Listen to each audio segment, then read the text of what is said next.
You're listening to Feathers, a podcast of stories about God speaking and his people having just enough faith to believe him and obey. I hope these stories inspire you and encourage you to take flight in your own faith. I'm your host, Amy Bennett, and this is Season 2, Episode 3.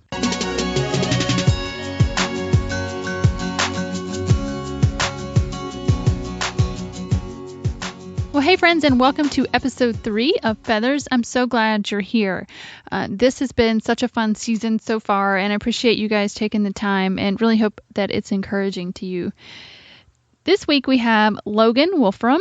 Logan is actually currently the director for the Allume conference. And if you've listened to the very opening episode of this podcast, you will have heard about my story with the Allume conference and going and winning a painting of a feather. And Logan was the director of the conference that year. So she is actually an integral part of the reason that we're on this podcast. And today's episode, Logan and I give a little behind the scenes about that. And so she talks about how that came about.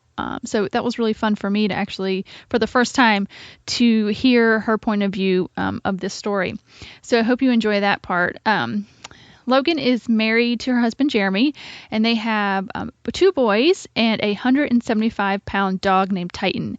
And we also talk about Titan in the podcast episode, so that will be fun to listen to. Just go on Instagram and you will see her huge dog, who is so much fun, but gets in a little bit of trouble, as you will hear. They reside in Greenville, South Carolina, which is where the Allume conference is being held these days. I just have to tell you that Logan and I just had a lot of fun talking today, and we talked, I would say, kind of in theory about faith, and she really talked about her story of journeying into what she calls a curious faith, and how she's just learning to be adventurous with God and how he's calling her. And we didn't really get to talk to practical steps of, what she's done in her life and where she's led.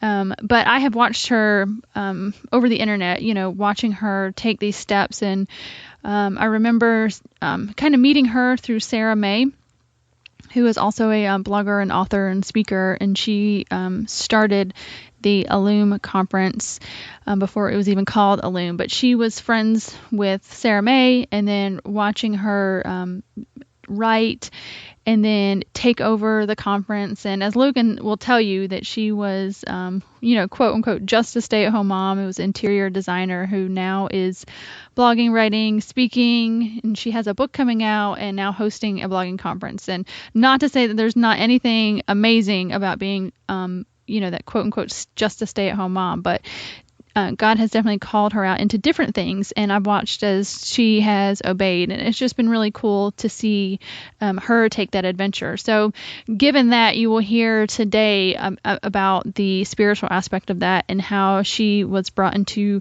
that type of relationship where God just put her on this adventure and took her places that she definitely was not expecting to be.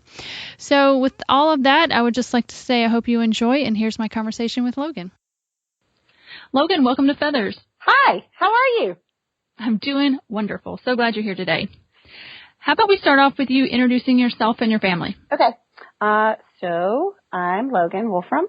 I live in Greenville, South Carolina. I have a husband. We just celebrated our 12th anniversary on Sunday. Oh, congratulations. Thank you. On an airplane with our children coming home from vacation, how everyone wants to celebrate their anniversary. Oh, man.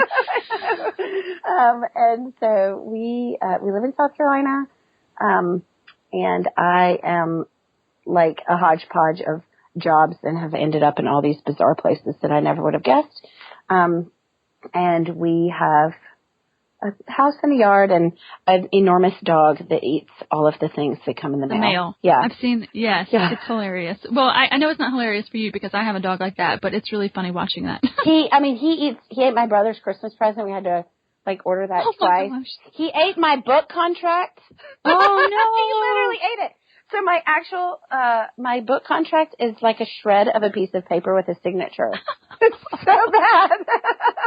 Memories. I know. So anyway, bank local, because if you bank local, then your local bank who knows your name might be able to help you, cash a check that otherwise looks beyond repair. So, Oh my gosh, you know. money too. I know. See, I get upset when my dog eats my brownies. I don't know what I would do if he ate my money. Well, you would eat brownies. It's what you would do. Like, it drove me to make warm cookies repeatedly because I would be so upset about things. And so now I have 5 pounds, of warm cookies to lose thanks to my male eating dog. So all the reasons you should have tiny dogs, I guess. Yes, well, I have a tiny one and a big one, and let me tell you what happened. I'll tell you the worst story is that I had bought 2 Boston butts to make some barbecue. Mm-hmm. I put one in the crock pot, and I was making another one for a family, and I had put it out on the counter. I'd finished cooking it, put it out on the counter for it to cool down so I could pack it up, and my dog got it off the counter and ate the whole thing. Boston butt. And my little dog, helped. Once it got down on the floor where she could get it, she helped. My parents' little dog jumps onto the counter and, eats things from there. So, whether your dog's face is actually at the height of your counter, which mine is, or they can jump on it, I think either way, leaving food on the counter is just like, you just can't do it. I told my husband the other day I'd slave to make these tomato pies that are like just a glorious mouthful of tomatoey heaven. And I sat them out. And I told my husband, do not let the dog inside. I will be so mad if he eats all these tomato pies. Oh, I'm so glad somebody else goes through that. Yeah, we started putting things in the microwave. Oh, that's a good idea.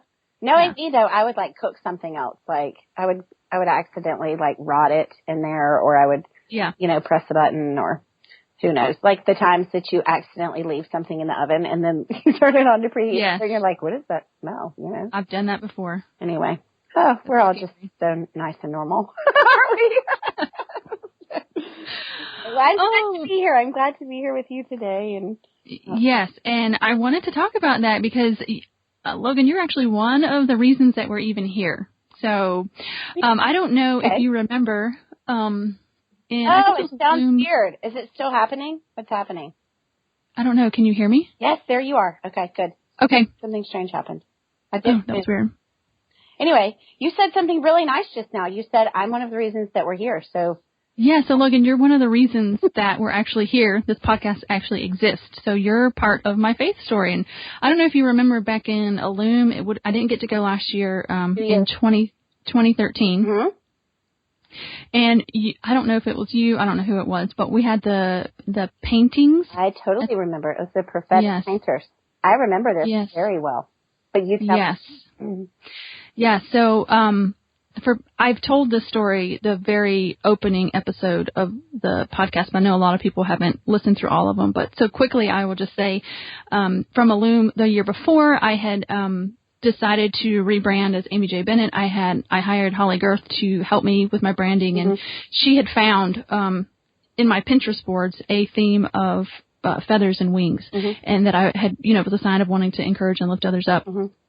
And going into Allume 2013, I had felt like I was doing all the right things and, doing what the professionals all said to do, and still just wondering if this blogging thing was something I needed to walk away from. Mm-hmm. And God had just really shown me that I didn't need to walk away from it, that I was doing it wrong. I wasn't living a good life with him. And then out of that, the overflow of that writing. Right. But I walked, so I was in Allume, and the last night, you guys had, I think, 10 painters, and they were painting while I think we had worship, and you guys gave it away, and I ended up winning one of them. And the one that I won, and it's actually about 3 feet away from me right now, it is a painting with a blue background, and it has just one single feather, and it says replenish at the bottom of it. So that, was just unreal. So I don't know how I would love to hear how that came to be, that those even got to Allume. So that year I just felt like that we were supposed to have art there for some reason, and I think I've said it from the stage before, but I'm like a little charismatic these days, and so I didn't used to be, but I am now. And I had seen people doing like prophetic painting before, and I just loved it. I loved that there was worship going on and that you were seeing people painting, and it just felt to me sort of like an engagement of multiple senses in worship. And so I had actually asked a friend to do all of that, and to bring in like a group full of painters. And I just said, I was like, hey, I would love for you to get together some people that you know who paint. And anyways, so she did that, and I had emailed her in advance, and I said, hey, would you mind, I would really like we're going to put numbers underneath people's chairs, and we're going to number all of the paintings. And I would like for you to ask every single painter to pray over specifically what they're supposed to paint, and that it would speak directly to the person who is going to get it. And so, and there was more than just yours. I'm sure trying to remember all of the stories, but like every single one, I had people just like coming up to me crying about it. And was it were you not in that meal that day? Were you in that meal? Or yeah, I was. Another person? You were. So there was somebody else who won one, like her friends were saving her a seat and she was late to the meal or something, or had like gone upstairs and wasn't feeling good or something. And, and so her friends gave it to her, like told her that she had the painting and told her she needed to come down and get it because it was under her chair. And it was the same kind of thing, like where it just spoke so exactly to, what she needed. And so when you had emailed me afterwards, I cried. Like I just cried and cried when I read it because, and it makes me cry thinking about it now, because that is what we had prayed for, is that we just asked these women to come and to just be listening to the Lord and what he would have them paint, and that it would speak directly into, the life of someone else, and that it would offer just a word of encouragement that they needed. And so anyways, it feels really cool to me that that's what God did. I'm sitting here, I've got chills up and down. Like it's just so like that's a miracle to me. Like how in the world, there's nothing that could be explained by except for God. Yeah. And it's not just me, that there's multiple people. Oh yeah. Like that. It was definitely it was multiple people, and it was just, I don't know. You know, things like that, they just make me more charismatic. Yes, absolutely. Like, please, if you're Baptist or Episcopalian or Catholic or whatever, like, please don't go away just because I'm. Well, I kind of think of myself half and half. I grew up Pentecostal in Church of God, and then I've been in Baptist church for like the last 20 years. So I'm a good mix of both. You know, my friend Bianca Olthoff calls that Bapticostal. So okay, that's what I am. You know, you're Bapticostal. I feel like I probably am a little bit of that too. Like, I think, you know, that's what the body of Christ should be. We should be like Baptipalian Costal, you know, like, I don't even know. Yes. You know? Oh, yeah. That denomination thing is a whole other beast. It's like, you should just draw a rope around it all and squeeze it together. I don't know what we'll have to, it's like a supercalifragilistic word, you know? Yes. Anyway, here I love knowing that this was just birthed out of the Lord being able to speak to you in those ways. Yes, and I mean that was just the beginning of the story. I mean, there's a whole other story through our adoption, and like God began placing actual real feathers at my feet, just to encourage and comfort us. So that was kind of one of the first steps of the feather story, and how, you know, it was just a faith building thing for me to say, oh my gosh, if God can do that when I follow Him, what else can He do? And what would it mean if, you know, other people started living this way all the time? And that's the whole purpose of this podcast, is to hear everybody's stories, because God is working like that in everybody's life, the ones that are following after Him, and just to get encouraged and get inspired to actually live what you would call, I think, a curious faith, because you have actually a book coming up called Curious Faith, and I'm actually so interested to hear your story and how God's been working in your life. So why don't we transition over into that, and let's hear where all that started for you. So are you telling me you're curious about that, Amy? I am curious. You're curious. Well, okay. So, yeah, I've been on this journey for several years now. I think of just curiosity, and I don't know that I knew what to call it, for a while. Like, I just think I don't know, you find yourself kind of broken, and then you either find yourself sort of dead or sort of ravenous, you know? And so, I think that I walked through both of those stages, but, I think it really started for me, in 2007, when I lost a baby baby. I'd had my oldest son, Walker, and then, got pregnant. I mean, lickety split, you know, my husband winked at me. I'm like, I was pregnant. And so it was just easy. Like my pregnancy with Walker had been easy. And then we were like, oh, we should have another baby. And so it was like, oh yeah, we're going to. And then I went in for my 12-week appointment, and found out that there was no heartbeat.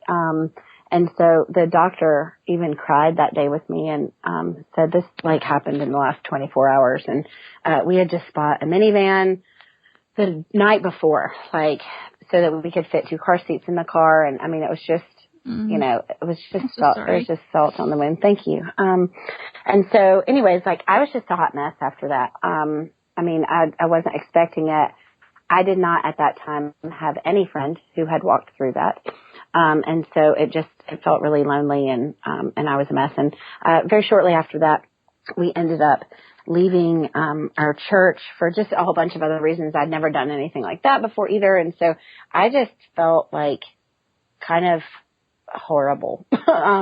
And so we were trying to figure out like, what are we doing with our life? Like what's going on here? And the thing that kind of just rocked my world, like I'd had a DNC, for when we lost this baby. And so I was like sitting on the sofa, just really sick one day and just ended up really having the Lord, just kind of began to move something in my heart. And, I didn't know what it was because, you know, I just didn't know.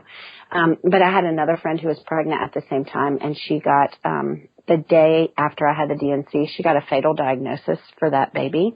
And so, one day I was just praying through all of this. I mean, I just lost a baby. My friend was about to lose this baby that she was still pregnant with. And so we were walking through all of this hard thing. And I just one night was like cleaning up the kitchen and I've written about this, in the book, but I was cleaning the kitchen and I looked outside and all of a sudden there was this lunar eclipse and I am like not an awesome weather watcher. Like I don't pay attention to those kinds of things. And I happened upon it on accident. Like I didn't know to look out. And so I just thought, oh my word, like it's a lunar eclipse and the moon looked so orange. And, I remember it just looked like this giant, it looked like an actual physical orange, like a navel orange. It looked 3-dimensional. And I just had this distinct thought, like God just covered the moon. And so then I just sort of stood there and I just thought again, like, oh my gosh, like God just covered the moon. Like he actually just moved like the sun and the earth and the moon, like into alignment and he covered up the moon. And I just had this immediate thought, like how much smaller a baby, like how much smaller to save my friend's baby. And how much smaller have I made God, because things are hard sometimes and don't work out the way that I thought, like, that I have made the power of God into something that I call impotent because it doesn't work always the way that I want it to.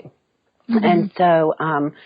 And so all of a sudden, like I was having these thoughts and then I just didn't know what to do with any of that, you know, like, God was just always very tidy for me and, stayed in nice boxes and so I just thought that I thought I could cram a whole lot of things into my little tidy box with God. I thought I could cram like a reasonable amount of sins, you know, that weren't major and, a reasonable amount of just like safety and, a reasonable amount of understanding and, sensibility to everything and just my little tidy box with God.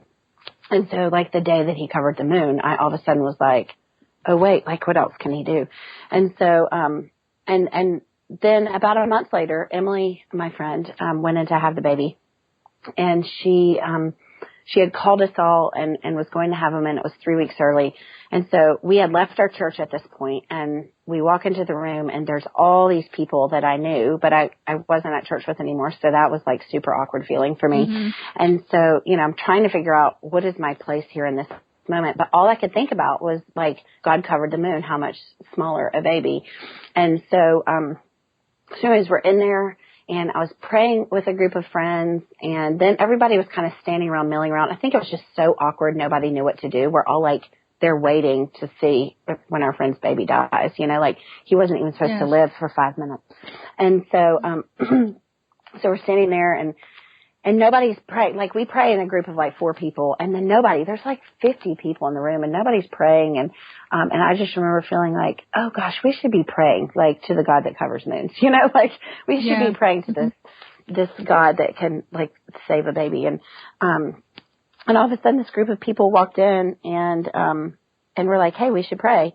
And I just distinctly remember like the way that they started praying.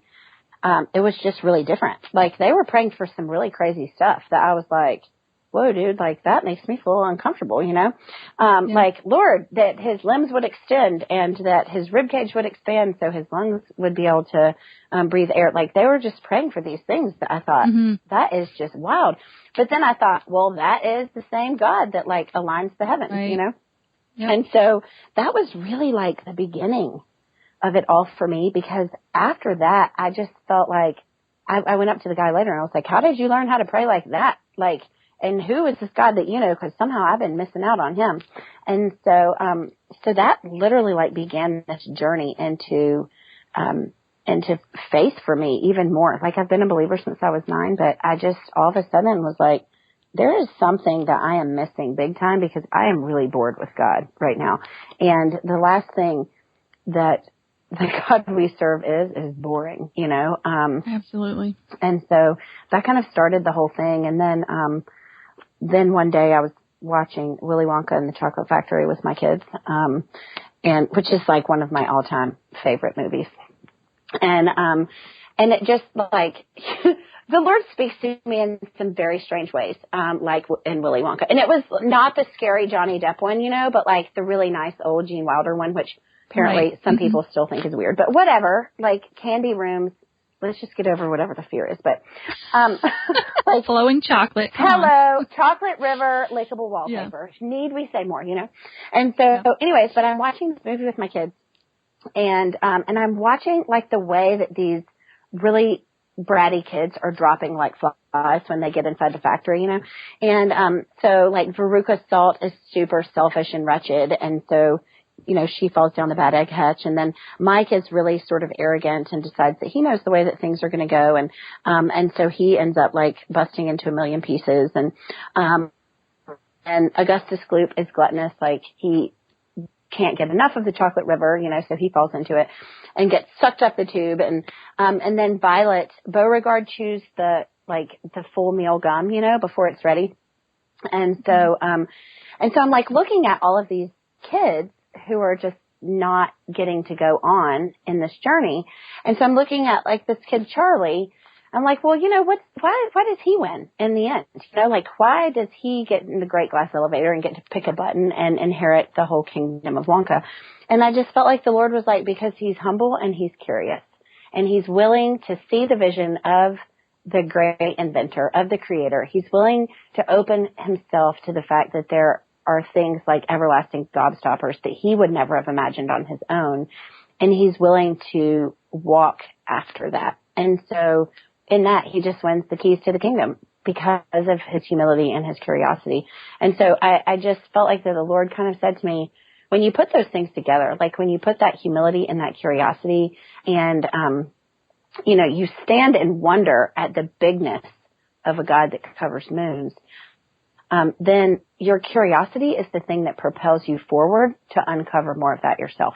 And so that's really been like the journey that I have been on like the last 8 years. And so it's been really fun, and it's felt like such a gift, honestly, to put it all into a book, because I'd never thought about writing a book, but just the way that the Lord has sort of put all these pieces together for me as I'm making sure that I get it out in a way that would be helpful to other people. It's just, I don't know, it's been a faith journey in its own. So anyway. Well, what I hear from you and what I've experienced myself is God becomes a relationship and something that you walk in, and it's not just like theory. It's not just theoretical. It's actually something living and breathing and something for you to experience. Yes, for real. And I think, you know, for me, like when you're looking at, the story of the Bible, and you're looking at the narratives that are in there, it's testimony, and testimony is like record of the things that God has done. And, I think you'd asked me to like kind of consider a favorite verse, and I really don't have like a one favorite verse, but because I'm so spiritual, like the whole Bible is my favorite verse. So just so we're clear on that. So I don't have the whole verse memorized yet because it's just a little long, the whole thing, but, anyway, just a little. Whatever. But, no, but I was just thinking about, what is something that God has just been teaching me. And I was reading one morning in Acts chapter 9, and it's when Saul is converted, and he's blinded and he becomes Paul after that.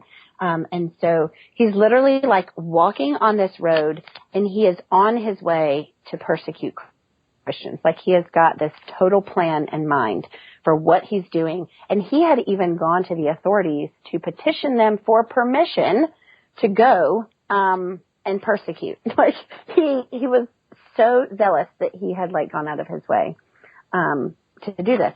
And so he's on this road, and all of a sudden he's like thrown to the ground, blinded by light, and he hears the voice of God, like, why are you persecuting me? And so then Saul is like, who are you, Lord? Like, what's going on? And God just says, like, I am Jesus who you're persecuting. And so it's like he calls him by name, and he's like, I know what it is that you think you're doing. But then he says, but get up and enter the city, and it will be told to you what you must do. And so, and I was thinking about that and just pondering it and reading on. And it says that Saul was blind for 3 days.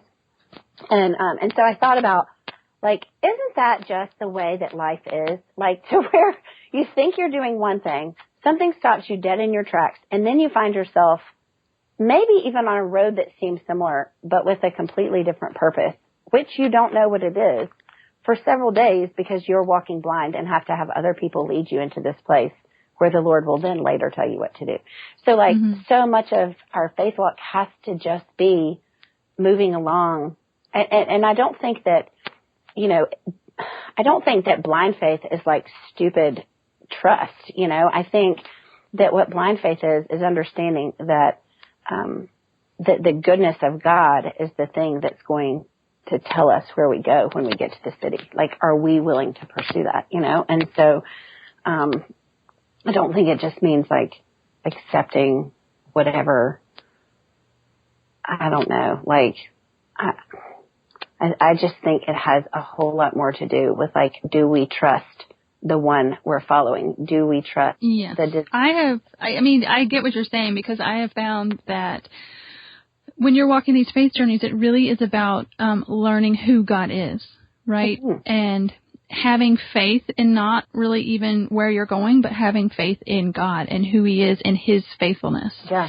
And if we can have trust in Him, no matter what the plans are, then we can walk in those. Because there are times that we actually have to be obedient, and there are steps that we have to take, right? There are sometimes that it's like phone calls we have to make, and but really those, and I think we are blind to so much. And what, we've talked about is, His word is a lamp unto our feet. We don't get, I think we stay blind, really, right? Yeah. In a lot of things. But He illuminates just enough. And really the faith to me is really trusting in God and understanding that no matter where that little lamp leads us, that it's going to be good. And I think that comes back to the goodness of God. Yeah, I totally agree. There's this really great book that I've been reading. It's my friend Sarah Hagerty gave it to me, and it's called The Secrets of the Secret Place by a guy named Bob Sorge. It's like Sorge. But anyways, it's these like little short, it's like 4-page chapters, just on these different ways of just kind of getting into that secret place with the Lord. And he says this quote that I just think is so amazing. I've got it written down here. It says, those who make decisions based upon external data become thermometers of society. Their lives reflect the natural forces that shape their destiny. But those who make their decisions based upon what they see in God become thermostats of society. They influence the world through the forcefulness of bringing divinely received initiatives to bear upon this earthly sphere. And so for me, I feel like, you become a temperature setter, when you're trusting, in what you see in the Lord. Like when you are able to walk in that. Otherwise, you're just reacting, to what the temperature is around you. And, I mean, it doesn't take anyone super clever to know that the temperature of the world around us lately has been a little uncomfortable, So, yes. So the question is, are we going to be just reflecting an uncomfortable temperature, or are we going to be setting a new one, based upon what the Lord can and does do in our own lives? So, and that's I love that thought of being a thermostat, just. Yeah. Yes. I know. That's amazing. Like deep and meaty, like chewing on that one for a bit, huh? I've been chewing on that one for a few months. I'm like, wow, just keep thinking about that. And then I think I find myself applying it sometimes too. Like, am I being a thermometer right now or a thermostat? I think when you just can consider that, am I reflecting a temperature or am I setting a new one? It just can really impact the way that we both view the world and, make a difference in it. So. Yes, I think that's good. And I think a lot of times, if I'm thinking through it, is, our call is to be like Christ. And a lot of times that is, if you go back to obedience, that sometimes when you have to set that temperature, it really goes back to obedience. Like, for example, if you are in a fight with a friend, setting that thermostat would be forgiving, even though you probably, the world says you wouldn't. Right. The world says, get back at them or ignore them or whatever. Right. But setting that temperature would be, doing what Christ would do. And that's an obedience thing. That's a faith thing, to trust that God knows how relationships should work. Yeah. And, and just following that. Because I think that sometimes just the idea of walking in faith is sometimes I think God does give us a very specific, direction for our life. Yeah. Just like this, to me, in my story, like the feather thing is very kind of like out there and, kind of, I guess, weird for some people. It's not really like in the Bible, but I think there's so much that is already in the Bible and what God says that is faith to obey those things as well. Yeah. And a lot of times it's just as hard. I totally agree. I think what gets hard sometimes too, and this is part of what God's been teaching me in the curiosity thing, is that it's really easy. Even when the Lord gives us some nuggets of something that we know we're supposed to be walking towards, to make sure that we're consistently and constantly curious about the next thing that God's asking us to do, rather than, I think it's so easy for us, particularly in America. We're just like a very driven culture. And so we get a picture of somewhere that we think that we're supposed to go. And so at some point we stop listening and the journey along the way and just start trying to get to the end result. And so, I think part of just a healthy faith journey is recognizing that, like, things will change. Like that things. Oh my gosh. That we are not going to end up always where we think that we're setting out. And the truth that I've learned is that it's actually way more fun not to, because, I mean, I have no idea where I thought I was going to be a few years ago, but it certainly wasn't writing a book and running a blogging conference and traveling. And like, it just was not what it is, like, at all. But then there's sometimes that I'm like, wow, what a bummer that would have been. Like, I tweeted out the other day, like, the more curiously that I follow God, the more he rewrites my bucket list. Like that there's things that you put on it that you're like, oh, I never thought of that. And that's way cooler than what I would have put, And so I think that because he is good, he delights in rewriting stories in a much more interesting way than we would have come up with on our own. Yeah, and sometimes I think it's just a redirection. Like, he's got to get us going this way in order to, move us in another direction a little bit down the road. So I don't think he's like rewriting it as in, oh, I'm going to change my mind. We're going to do this now. Yeah. I think it's really the steps to get us where he is, leading us. But, staying in contact with him and just abiding in him is just so important. Yeah. I think I realized, that in life so often, we settle into something that's less than what it could have been, or, I've just realized that settling is really anything outside of what God would have for us. And we won't know what that is if we're not in tune, so, and obviously some days we're more in tune than others, so some lady said something mean to my misbehaving child the other day about me, to my misbehaving Costco, because I think it's a rule that if you take your children to Costco that they will misbehave. But anyways, I just thought to myself, I was like, I just can't. Some days I'm just not going to be on track, God, with what's going on here as well. I'm having some really unkind thoughts, but like the reality is it's just a resetting, like no matter what it is that we're doing, we're always constantly resetting, whether it's resetting our attitudes, resetting our expectations. Like I think that that's part of what a holy, curious pursuit of God is it's recognizing that like we easily get off course. Like literally one ugly word in Costco can get you off course for your whole day of what God would want you to be doing or where he'd want you to be going if we're not consistently renewing our minds, to what he would have for us. And so I think life is a whole lot more of a rabbit trail than I think we like to think. But that's so awkward too because it's so like beyond our control. Thank the Lord, Thank the Lord it is beyond our control. Oh yeah, control is, whew. Like other discussion for a whole other day of like a series of podcasts per week. Yes, I agree. Well, let's wrap up this one. I'm so appreciated the conversation. Logan, if the listeners want to connect with you online, and I know your book's not out, but it's coming out, so where can they find you at? I am on Twitter. I'm Life for Dessert, LIFE for the number, no, not the number, FOR, DESSERT. That used to be the name of my blog long ago. And there's someone out there named Logan Wolfram on Twitter that's like taken the handle for years. So you can connect with me, Life for Dessert on Twitter, Logan L, as in Logan L Wolfram on Instagram. And then you can email me, loganwolfram@gmail.com. And then I have a website too, loganwolfram.com. So, and when is your book coming out? My book releases March 1st, next year. It'll be, I think actually you can pre-order it now, but I don't even think they have the cover and stuff on there. I hear it's most helpful if people pre-order within the first 3 months prior. I don't even know. These are things that I'm learning, the things you have no idea about until suddenly someone tells you and you're like, oh, I didn't even know that mattered. But yeah, it'll be on Amazon. It'll be at Barnes & Noble. It'll be at Books A Million and, Christian book distributors and all of that. So, it will be out March 1st with David C. Cook, and you can pre-order it, I think probably in like December or January. I don't know. So it's called Curious Faith, Rediscovering Hope and the God of Possibility. I cannot wait. Thanks. I can't either. It's weird. It's so weird.